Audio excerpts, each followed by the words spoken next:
Bom dia a todos, bom dia a todas, bom dia para você que está nos assistindo pela Pop TV em Sobradinho e Porto Alegre. Sejam todos muito bem-vindos e bem-vindas a mais um ICL Mercado Investimentos. Hoje é sexta-feira, ainda bem, porque essa semana foi quase um mês, né? Ela está com uma duração infinita porque todas essas atualizações e todas essas mudanças dão uma sensação que a semana está enorme. Então a gente vai trazer de novo mais uma atualização aí da guerra tarifária, dessa ascendência de guerra comercial que está acontecendo depois da imposição e não só da imposição, mas do vigor e da entrada em vigência das tarifas nos Estados Unidos. Mas a gente também vai falar do que mexe com o seu bolso, porque hoje saiu o IPCA e eu vou tentar passar para vocês aqui as atualizações também do Banco Master, porque hoje tem reunião importante envolvendo o Banco Master e tem muita gente preocupada também em relação ao banco, ou porque tinha dinheiro lá, ou porque comprou um CDB do banco. Então tem muita gente aí querendo saber sobre isso também. Quero convidar vocês para deixar aqui no chat de onde vocês estão assistindo a gente e já colocar uma pergunta aqui, porque o Diego está na redação, já de olho aí para separar as perguntas para deixar aqui para mim, que eu vou responder depois. Antes de tudo isso, vamos ver a nossa agenda, o que teve de divulgação importante hoje, porque tem bastante coisa na agenda e bastante coisa importante hoje. Vamos lá! Saiu na Alemanha o CPI de março final, então o índice de preços ao consumidor, semana importantíssima para a inflação, tá, gente? Tanto aqui quanto fora do Brasil. Reino Unido também teve produção industrial de fevereiro. Presidente do Banco Central Europeu, a Christine Lagarde, participou de uma coletiva de imprensa do Eurogrupo. E aí, às 9 horas, olha quanto dado de inflação que saiu lá do IBGE. Saiu o IPCA, que a gente vai trazer os detalhes para vocês, mas saiu o INPC e o INCC também, medição do IBGE. Então aqui a gente tem 3 índices de inflação aí sendo divulgados às 9 horas. Lá nos Estados Unidos, a gente tem hoje PPI, que é o índice de preços ao produtor. Até se quiserem passar aí para o pessoal de casa acompanhar com a gente, nos Estados Unidos hoje tem PPI, índice de preços do produtor e núcleo, e aqui também saiu o IBCBR, que a gente vai trazer na segunda-feira, porque hoje, como tem muito assunto para falar, tem atualização de tarifa, não ia dar tempo de passar o IBCBR também, mas segunda-feira a gente conta para vocês o que aconteceu. Aí a gente começa a ter dirigentes do Banco Central dos Estados Unidos aparecendo na agenda de novo. E ontem tiveram declarações importantes aí de vários dirigentes do Fed, inclusive em relação à situação das tarifas, como isso está colocando o Banco Central dos Estados Unidos em uma posição mais complicada. Então, essas falas devem ser monitoradas de perto de novo. Às 11 horas também, agorinha, sai o índice de sentimento ao consumidor, expectativas de inflação para 1 e 5 anos, divulgação ainda preliminar, porque abril não acabou, mas essa divulgação é feita pela Universidade de Michigan. E a gente ainda tem alguns outros dirigentes falando hoje e temos alguns outros índices que saem aí na parte da tarde. Vamos passar porque tem petróleo hoje na parte da tarde, tem poços de petróleo e plataformas em operação. O John Williams, que é presidente do Fed de Nova York, também discursa em um evento. E a gente tem ainda às 4 horas na Argentina a inflação lá. Então, inflação ao consumidor de março, CPI da Argentina. Durante o dia, reunião da Ecofin, que já está acontecendo há alguns dias aqui. Então, o que deve ficar bastante no radar aí do mercado e das pessoas de uma forma geral? O IPCA aqui no Brasil, sem dúvida, os dirigentes do Fed nos Estados Unidos de uma forma geral e o PPI, porque está todo mundo querendo saber para onde vai a inflação. Ontem a gente teve até uma queda na inflação de março, mas a grande incerteza é: será que isso vai continuar? Será que a gente vai continuar tendo uma inflação mais controlada nos Estados Unidos com essas tarifas? Muito provavelmente não. Então, toda essa guerra, né, e esses novos desdobramentos acendem justamente um alerta. Então, dados de inflação já são muito acompanhados de perto, agora devem ser mais ainda. Antes de passar para os assuntos do dia, de falar de PCA, de falar de Banco Master, vou dar bom dia para o Diego, que está lá na redação, porque ele vai trazer as atualizações aí pra gente do que aconteceu ontem, o que tá aí também no sentimento. Diego, bom dia, como você tá? Bom dia, Débora. Hoje eu tô particularmente feliz, sextou, né? Graças a Deus, finalmente mais uma semana se encerrando. Bom dia para toda a nossa audiência, bom dia pro Vladimir Naziel, falando diretamente do Rio de Janeiro. Bom dia pro nosso camarada Guedes, falando diretamente de Salvador, Bahia. Bom dia pro Dreamman, bom dia internacional, de Ovar, Portugal. Bom dia para o nosso querido ministro do Desenvolvimento Agrário e da Agricultura Familiar, Paulo Teixeira, que é corintiano que nem eu. Bom dia a toda a nação corintiana também. Enfim, bom dia para geral. Pois é, Débora, depois de um dia de muita euforia, o Ibovespa registrou forte queda de 1,13% nesta quinta-feira, dia 10 de abril. O indicador acompanhou as bolsas de Nova York, que também fecharam em baixa generalizada, diante do medo de uma escalada na guerra comercial entre a China e os Estados Unidos. Só para citar aqui, o Dow Jones despencou 2,5%, o S&P 500 caiu 3,46% e a Nasdaq tombou 4,31%. Já o dólar aqui no Brasil fechou ontem valendo R$ 5,89, com avanço de 0,88% sobre o real. As bolsas do mundo inteiro estão apresentando uma volatilidade que a última vez que vimos, salvo engano, foi durante a pandemia do Covid-19, né, Débora? E eu acho que uma dúvida particularmente minha, mas só que parcialmente também do William De Luca, nosso colega aqui de trabalho e vizinho de programa também, é saber o que explica essa movimentação, né, Débora? É só o tarifaço do Trump ou o buraco é mais embaixo? Olha, a gente já viu nessa movimentação, toda vez que a gente tem incerteza, eu acho que esse é o grande ponto.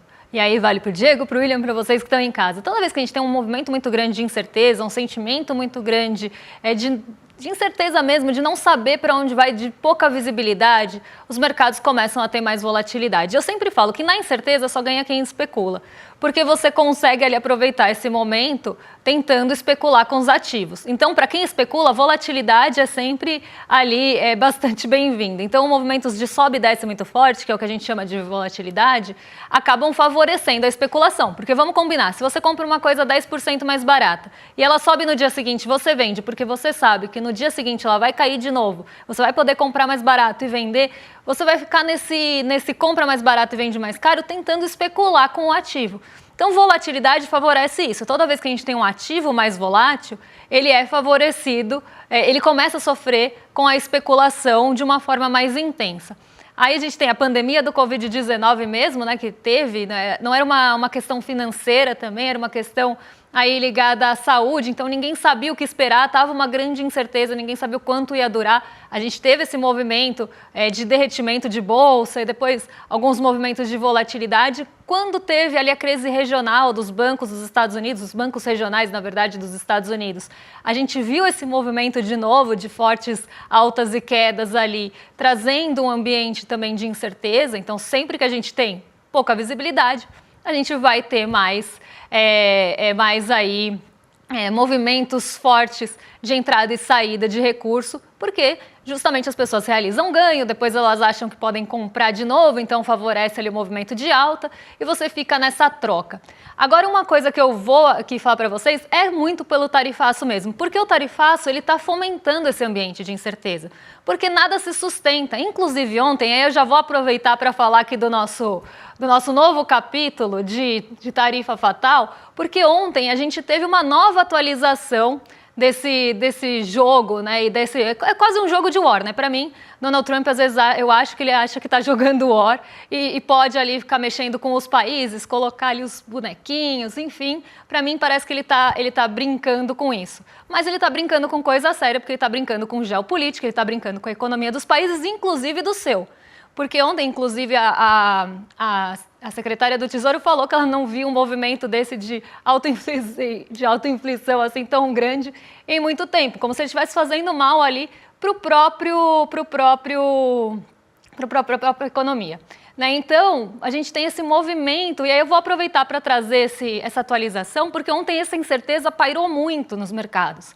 E por isso que eles caíram. Porque a gente amanhece o dia com o Donald Trump falando: estou super disposto a falar com a China, então quero negociar com a China. Vamos passar aqui a nossa linha do tempo, porque a gente consegue acompanhar justamente aí. Eu não vou passar a questão do fentanil de novo, nem falar do anúncio das tarifas, né, que começaram ali em 34, depois mais 34 da China. Não vou passar para isso. Vamos direto aí para o dia 9, dia 10, porque a gente começa a pegar aqui essa atualização. Então, a tarifa, o Donald Trump tinha falado no dia 9 que a tarifa contra a China seria de 125% e que nos outros países ia ter a tarifa mínima de 10% por 90 dias. E ele até reforçou, não vai ser mais que 125%.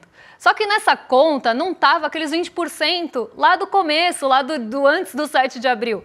Então, a gente começa a ter uma desconfiança, porque num dia ele falou, não vai passar de 125%, não vai para além disso. Só que tinha aquela tarifa já, que foi a primeira tarifa dos 20% colocada, que somou 145%. E aí o mercado já ficou com o pé atrás. Pô, peraí, você falou que não ia passar de 125 e agora vocês estão mudando que na verdade é 145 porque tem que somar a primeira tarifa lá de trás? Então isso já trouxe uma instabilidade, já trouxe ali uma pulga atrás da orelha mesmo, uma desconfiança no mercado financeiro. Mas vamos passar aí para o dia 10, que é conhecido como ontem, mas parece que já faz uma semana. A gente tem as medidas da China entrando em vigor a partir da meia-noite.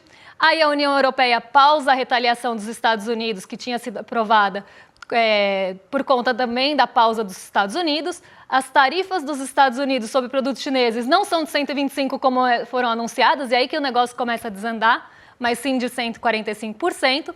E enquanto o Donald Trump discursava otimista sobre um possível acordo com a China, o mercado estava respondendo com frieza, o mercado estava respondendo cético, achando que não ia por aí, porque a promessa de trégua não convenceu ninguém. E aí o mercado começa a operar nesse clima de pessimismo de novo. Olha, ele está falando uma coisa, mas ele está fazendo outra. Ele está falando que quer promessa de trégua, mas está atacando a China, culpando a China ali pela derrocada, né? Qualquer coisa ruim que aconteça com os Estados Unidos seria culpa da China. Mais ou menos isso aqui, simplificando muito. Então, né, tudo que está acontecendo nas bolsas, se a economia tiver algum problema, vai ser uma causa chinesa e não dele mesmo. Né? Então, ele fez esse ataque à China ao mesmo tempo que estava propondo uma trégua, então isso não convenceu ninguém mesmo. Pequim, logo em seguida, anuncia tarifas retaliatórias subindo de 84% para 125%, as tarifas sobre produtos estadunidenses. A nova tarifa entra em vigor no sábado, dia 12, conhecido como amanhã. Então, olha aqui o que vem se desdobrando. É como eu falei, é um cabo de guerra e parece que está todo mundo querendo puxar com mais força aí. Os Estados Unidos respondem, a China vai e aumenta o tom também. Você vai aumentar o tom comigo? Eu vou aumentar com você. Então, essa questão da trégua, da negociação, acaba ficando mesmo com muita desconfiança. Será que vão sentar para negociar? Porque até agora a gente está vendo resposta após resposta. Mas vamos passar aí, porque tem mais atualização para vocês na próxima página, porque aqui a gente vai falar das reações da China. Né? Depois que a China levou as práticas para a OMC, que tinha sido a última atualização que a gente teve ainda o controle das 12 empresas, né? Isso foi ontem, na verdade. E aí a China, eu não sei se está aí, mas a China chamou, né, essa tarifação, essa guerra comercial de piada. Então, a China falou que era uma piada, né? Rimos muito, taxamos mais. Foi tipo isso que aconteceu. O que os Estados Unidos estão fazendo é uma piada na história moderna. E aí eles responderam com a tarifa de 125%, que pode trazer aí um encarecimento dos produtos dos Estados Unidos que são importados da China, muito grandes. Alguns produtos podem ter até aumento de 100% ali do preço. Então, isso está gerando muita pressão também de expectativa inflacionária. Por isso que, por mais que o índice de preços lá tenha dado uma trégua no mês de março, a expectativa é que essa trégua não permaneça, porque agora com as tarifas, isso deve continuar aparecendo. Então, a gente tem esse movimento e o desdobramento ninguém está acreditando que vai ter negociação. Está todo mundo acreditando que essa corda vai esticar até romper. E o cenário de esticar até romper pode ser muito ruim para todo mundo. O PIB mundial pode cair, a desaceleração pode ter contágio, né, um efeito dominó. Então, realmente está gerando uma preocupação global até quando isso vai ser levado adiante. E parece que ninguém está acreditando que vai ter negociação, que vai ter trégua, que alguém pode ceder em algum momento. E aí os mercados ficam pessimistas e caem como caíram ontem. Esse é o resumo da história, mas se tiver alguma atualização enquanto a gente estiver aqui no programa, eu conto para vocês. Se não, eu conto na segunda, porque agora a gente vai vir para o Brasilzão para falar do que mexe com o bolso. Então o Diego já está lá na redação também para trazer algumas expectativas para o IPCA de hoje. Diego, conta para a gente, o que o mercado estava esperando do IPCA, hein? Pois é, Débora. Hoje, às 9 horas da manhã, o IBGE divulgou mais um dado importantíssimo, acho que um dos meus dados favoritos, que eu mais gosto de acompanhar, que são os dados de inflação, né? Na verdade, ele divulgou tanto o IPCA quanto o INPC. Então, a gente vai trazer aqui o IPCA. Pois bem, O mercado estava esperando que o IPCA já fosse desacelerar, nesse caso para 0,54% em março, depois da alta de 1,31% em fevereiro. A desaceleração deveria ser puxada pelo fim do efeito rebote do bônus de Itaipu, somado ao alívio no preço dos combustíveis. Mas então, Débora, o mercado conseguiu acertar? Errou? Ficou no tete-a-tete? Como é que foi? Olha, o mercado errou, mas errou por pouquinho, né? Porque a inflação ela veio acima ali da projeção mediana do mercado. Ele até, né, foi surpreendido. Eu acho muito curioso que o mercado sempre erra a projeção de inflação para baixo e é surpreendido. Quase todos os meses o mercado joga a inflação para baixo e fala: olha, fomos surpreendidos, como a inflação está pressionando acima do que a gente esperava. Inclusive essa projeção mais baixa da inflação, ela começa até a gerar uma desconfiança, porque projeta para baixo no mês a mês ali, mas projeta para cima no Focus para fazer pressão. Então parece até uma pressão meio conjunta, né? Eu jogo minha projeção mês a mês para baixo, aí eu falo que eu fui surpreendido, então tem algum espaço para subir juros, e no Focus eu subo a projeção falando: eu acho que a inflação vai terminar o ano muito acima da meta, então vai subir juros de novo. Então a gente vê, né, essa projeção sempre errando para baixo. Mas vamos ver como é que ficou mesmo a inflação do mês de março aqui. Né? E aí, olha só, nossa tarja hoje, ela está homenageando o Gilberto Gil, que vem para São Paulo fazer show, e eu estarei lá. Variação do IPCA, março de 2025 em 0,56%, 1,3% tinha sido a inflação do mês passado, então sim, teve desaceleração no mês a mês. Entre fevereiro e março, a gente viu uma desaceleração aí basicamente em todos os grupos. No mês de março de 2024, a inflação tinha sido de 0,16%, então uma inflação bem elevada para o mês de março de 2025, acho que vale a gente falar isso também, porque inflação sempre tem questões sazonais e a gente precisa levar isso em consideração. Só que se a inflação ela vem mais elevada do que a média, que a gente está acostumado para aquele período, a gente precisa entender de onde está vindo essa pressão. E é justamente isso que eu vou contar para vocês. No acumulado do ano ficou em 2,04%, e no acumulado em 12 meses também tivemos aceleração aí para 5,48%. Mês passado estava em 5,06%, anteriormente estava em 4,78%, se não me engano. Então a gente vê uma aceleração da inflação no acumulado em 12 meses, mostrando que a gente está tendo inflações mais altas do que o período anterior. Isso está elevando esse acumulado, está elevando, né, na verdade, esse acumulado. Mas vamos ver aqui como é que foi o impacto dos grupos, porque esse gráfico é o que eu mais gosto. Porque traz aí o efeito real também da inflação, não real, porque real ele nunca vai ser igual ao nosso bolso. Mas eu acho que desmitifica, ele quebra um pouco aquela sensação de que a gente não tem a inflação refletindo o que a gente vê nas gôndolas, ou que a gente vê na feira, quando a gente vai ao mercado, quando a gente vai abastecer o carro. Porque as pessoas têm essa sensação mesmo. Pô, eu fui abastecer meu carro e está muito mais caro. Como é que a inflação ficou só em 0,56%? Por que isso acontece? Porque a inflação, ela é ponderada, ela tem grupos e esses grupos têm pesos. Então é uma média ponderada, não é somar tudo e dividir por tudo, você dá pesos para cada um dos grupos e você faz uma ponderação no final. Por isso que, por exemplo, uma alta de alimentação em bebidas de 1,17, que é maior inclusive que a inflação geral, só teve um impacto de 0,25, porque você pondera isso. Então, o impacto na inflação, o grupo de alimentos contribuiu com 0,25 pontos percentuais na composição da inflação.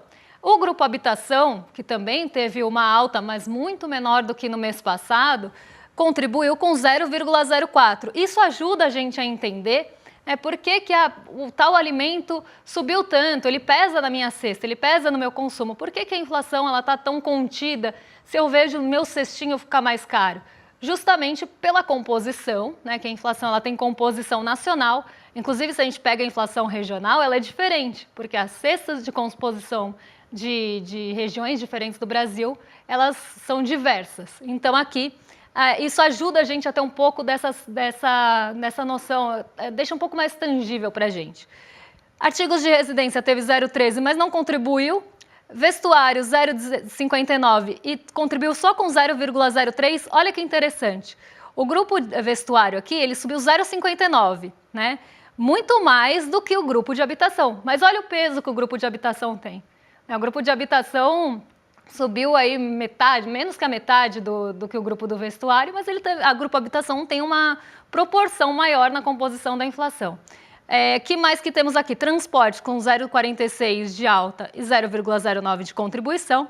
Eu acho que esses são os principais. Grupo Educação contribuiu com 0,01. Tinha também tido uma pressão grande que vinha aparecendo em IGPDI, que vinha aparecendo em IGPM por conta dos reajustes de mensalidades, e algo que aparece mais em fevereiro e deveria arrefecer em março. E o Grupo Habitação realmente, aí o mercado acertou, mas também não tinha como não acertar isso, que o fim do bônus de Itaipu, sim, né, que teve o efeito rebote. Então a gente teve o bônus de Itaipu no mês, em seguida o efeito rebote em fevereiro, e agora esse efeito rebote, né, que puxou as contas de luz para cima, acabou se dissipando. Então era esperado sim que o Grupo Habitação tivesse uma queda, né, ou desacelerasse em relação ao mês anterior, justamente pelo fim disso.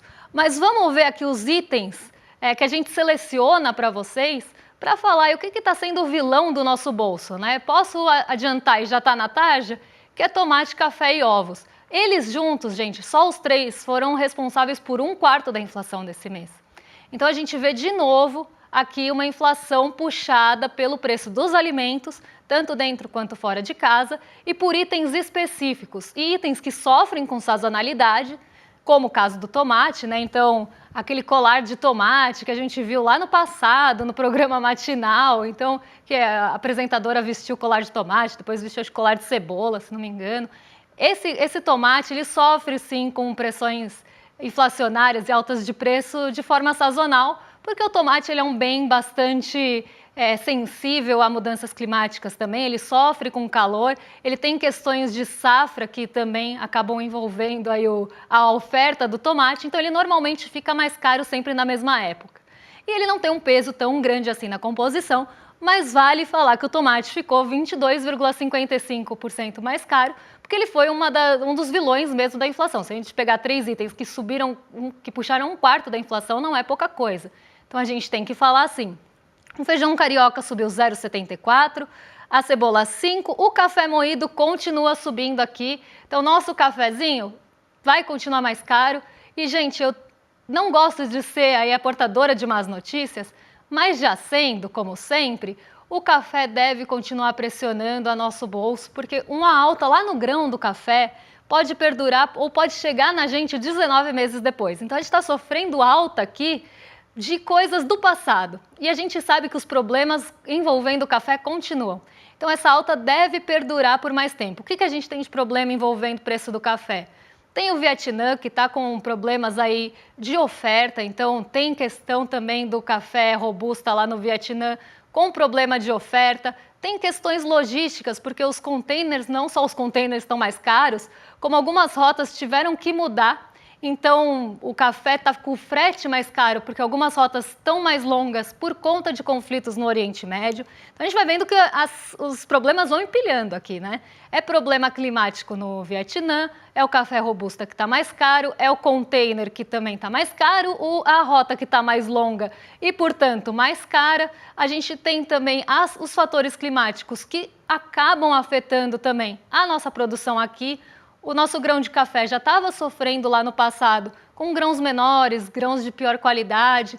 As folhas de café, elas têm ali um papel importante na frutinha. Se você não tem um clima adequado, a planta ela acaba abortando os frutos. Então tem uma série de questões que envolvem aí, desde o clima até a logística, que estão deixando o café mais caro de forma global. Isso não está acontecendo só no Brasil, essa é uma preocupação global. Mas a gente sente aqui no nosso bolso. E a gente fica muito brava porque a gente pensa, somos o maior produtor de café e não temos o acesso ao café que a gente mesmo produz, porque boa parte e o de melhor qualidade vai para fora. A gente fica com aquele resto torrado com graveto, que é o que a gente toma aqui basicamente, se você não compra um café desses de tipo exportação. E aí, ainda você vai pagar muito caro num pacotinho de café. Então é para se indignar mesmo. Podem ficar bravos com o preço do café, mas já aviso que vai demorar para cair, porque esse efeito deve durar pode durar até alguns anos, viu? Então, não gosto de trazer mais notícias, mas como eu sempre trago, vamos lá. Frutas subiram 1,70, leites e derivados continuam também aparecendo aqui. Muito disso a gente já tinha visto no IGPM e no IGPDI. Nada aqui é muito novo, Mas eu acho importante a gente trazer, porque essa é a inflação oficial, e pega o fechamento do mês, né? A IGPM pega parte, então aqui a gente tem o fechamento do mês. A energia elétrica, que tinha sido uma vilã no mês passado, caiu para zero, desacelerou, né? Mas continua pressionando com 0,12. Gasolina, etanol e óleo diesel também continuam pressionando a inflação para cima, mas em menor magnitude do que a gente viu no mês passado. Então, quais são os vilões mesmo aqui de fato, né? E as hortaliças, esqueci de falar, alta também grande aí de 2,57. Vilões aqui que a gente poderia pensar. Tomate, café e ovos, né? Os ovos eles continuam, também não estão aí na lista, mas subiram bastante, tá? Tanto no acumulado em 12 meses quanto no mensal. E isso também tem muito a ver com questões climáticas envolvendo a produção de ovos, isso sem contar a quaresma, que é sazonal e acontece todo ano. Então, a gente também está empilhando algumas situações que acaba mexendo com o preço dos ovos aí. Então, uma inflação, de novo, muito focada nos alimentos e que deve pesar para as pessoas que têm menores rendas. E o que a gente está vendo acontecer já nas outras pesquisas que são de fevereiro ainda? As pessoas gastando mais com itens de cesta básica, as pessoas pegando sua renda e gastando ou mais no supermercado ou comprando mais aqueles itens de necessidade do dia a dia, elas não estão ficando com a renda disponível para comprar o resto. Então começa a ter uma desaceleração já em alguns itens ou alguns grupos que não são essenciais do dia a dia, porque as pessoas estão gastando muito para se alimentar, estão gastando muito ali com o básico. Então, isso que é preocupante também. E aí, eu pergunto para vocês acham que a Selic alta ou uma alta de Selic vai melhorar o preço do café? Vai melhorar o preço do tomate? Vai melhorar o preço dos ovos?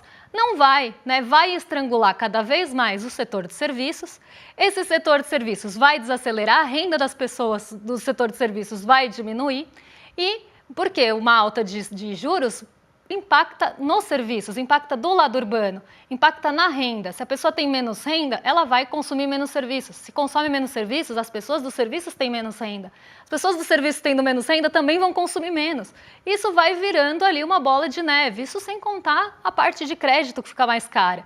Então começa a ter um estrangulamento da economia mesmo, não só do setor urbano, que é o primeiro que responde, mas da economia como um todo. E aí a gente começa a desacelerar a economia, desacelera a economia, baixa a inflação na marra, mas o seu cafezinho vai continuar mais caro, o tomate vai continuar mais caro, o ovo vai continuar mais caro, só que a média ponderada que eu expliquei lá no começo vai cair. Agora, Diego, me responde, viu? Aí na redação, tem muita dúvida do pessoal de casa? Qual o sentimento geral? O pessoal tá bravo com o preço do café? O que o povo tá falando aí? Olha, Débora, o povo aqui do chat está em polvorosa. Acho que a maior parte da galera já está no clima de sextou. Inclusive, aí o Luciana falou assim, agora eu vou começar a plantar café. Mas, Débora, surgiu uma dúvida que eu achei espetacular. Eu achei importante aqui para a nossa audiência, na verdade, ficar esclarecida a respeito disso, que o Antônio Moreira ele perguntou, né? Débora, os nossos produtores podem estar escondendo café? Antes de passar a palavra, eu achei essa dúvida interessante, porque eu lembro que um tempo atrás tinha estourado nas redes sociais alguns vídeos de produtores, né, destruindo parte das suas plantações e tudo mais. Então, diz pra gente, Débora, é possível que alguns dos nossos produtores estejam escondendo café? Não. E eu vou explicar por quê, tá? Isso aconteceu com o açúcar. E porque tinha uma expectativa que se não vendesse o açúcar, e por que aconteceu com o açúcar? Os produtores aqui, né, então os usineiros, eles têm opções. Eles produzem ali a cana-de-açúcar e eles podem vender esse açúcar para fora ou deixar aqui para o etanol, por exemplo. Ele vai fazer o que vale mais a pena. Então, ele exportava o café, exportava o açúcar porque estava valendo mais. Só que aí, como o dólar deu uma baixada, eles estavam esperando para ver se o dólar ia subir para tentar vender esse açúcar mais caro. Então, isso aconteceu com o açúcar, por exemplo. Essa questão de jogar os alimentos fora é mais ligada ali ao preço estar muito baixo e você tentar não só subir esse preço, mas não querer vender porque não vale a pena vender por aquele preço mais baixo. Então, você prefere eliminar. E aí falta também uma política ou de preço subsidiado, ou de preço mínimo, alguma coisa para evitar que isso aconteça. Porque desperdício de alimento, gente, dói muito ver. Então, assim, o preço está tão baixo que não vale a pena pagar o custo logístico para vender aquilo, você desperdiça.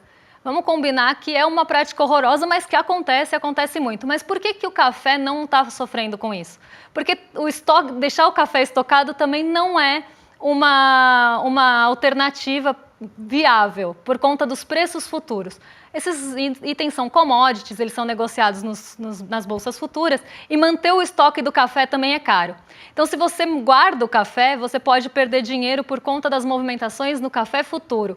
Então, tem inclusive impacto, se você guarda o estoque do café, isso também deixar mais caro. Porque se você mantém o estoque ali, você pode ter alguma perda. Na verdade, não é que ele fica mais caro, você pode ter perda. Então, não, eu tentei falar muito rápido porque o programa está acabando. E eu vou convidar vocês para se inscreverem aqui no iclmercado.com.br, porque semana que vem a gente tem aula do Investidor Mestre. E nesse cenário, a gente está com muita nebulosidade, então vem em excelente hora. Mas a gente está aqui num clima quase de China e Estados Unidos, nós e Rolê ICL, e apesar de estarem falando que a gente copiou, tipo Learning by Doing, que aconteceu também lá na Ásia, a gente vai fazer uma promoção com vocês, olha só. A gente fez 3 canecas, Diego, mostra a sua caneca aí. A gente fez 3 canecas com frases do mercado. A Selic não é cobra coral, conhece a Kendi, a quem diria, e o é meio cartomante. O que a gente vai fazer? A gente está com umas 170 inscrições aí. Pouquinho mais. Se a gente conseguir em 3 dias, então até terça-feira, 8 horas, triplicar isso, chegar em 534, nem estamos sendo tão agressivos que nem o Rolê. A gente vai sortear uma delas, para quem se inscrever por iclmercado.com.br. Vamos ver se a gente consegue entrar nessa guerra comercial aí com o Rolê ICL e sair da lanterninha, que é muito triste? Bora lá, iclmercado.com.br e quem sabe ganhar uma canequinha aqui que a gente fez com muito carinho para vocês. E agora vocês ficam com o nosso Rolê ICL, vizinhos de cima aqui, que vão xingar a gente por estar copiando o programa, mas a gente faz isso porque quanto mais gente participar da aula, mais gente vai ficar bem informada e vai fugir de cilada. Então, quem ganha é sempre vocês, ou caneca, ou visita do Thanos, ou aula. No final, vocês vão sair ganhando de qualquer forma. Então, já sabe, iclmercado.com.br, eu me despeço de vocês, excelente fim de semana. Volto segunda-feira aí para trazer atualizações, aí vou falar de Banco Master, porque não ia dar tempo, é um assunto longo. Um beijão e até lá, pessoal!